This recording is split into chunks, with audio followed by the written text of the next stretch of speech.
Құрметті қазақ елі, сіздерге қазақтың бір туар жомарт азаматы жайында сөз қозғағым келіп отыр. Ақтөбе қаласында Некрасов, Берсиева көшелерінің қиылысындағы Елек Лада автосервисі орналасқан. Автосервистің иесі Махаббат аға. Ағамыз 2023 жылы 13 ақпанында бұл жалғаннан мәңгі бақиға аттанды.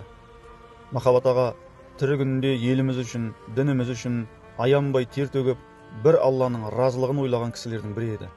Өзінің жұмысшыларына және де басқа да адамдарға сатып алып бергені бар, салып бергені бар, жалпы 25 баспана сыйлаған. Қарамағындағы жұмысшылардың үйінде қуаныш болса да, қайғы болса да 300 мың теңгеден беріп отырған. Махаббат аға өзі бірнеше рет қажылыққа барған.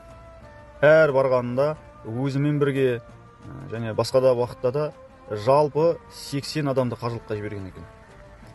Автосервиске келген адамдарға және де жұмысшыларға құлшылық жасауына қиындық туғызбасын деген ниетпен автосервистің жанынан өте керемет, жайлы мешіт тұрғызған.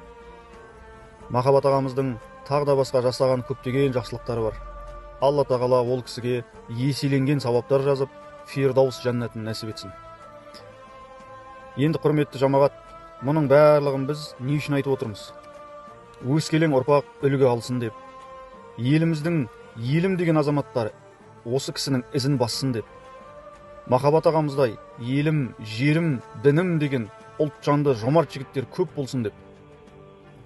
Бұл фәни жалт-жұлт еткен дүниеде мәңгі ешкім қалмайды. Дүние мүлкін ешкім әкете алмайды. Мен елімнен не аламын деп емес, мен еліме не беремін деп, еліміздің, дініміздің көркеюіне ат салысатын мырза жігіттеріміз көп болсын деген ниетпен айтып отырмыз.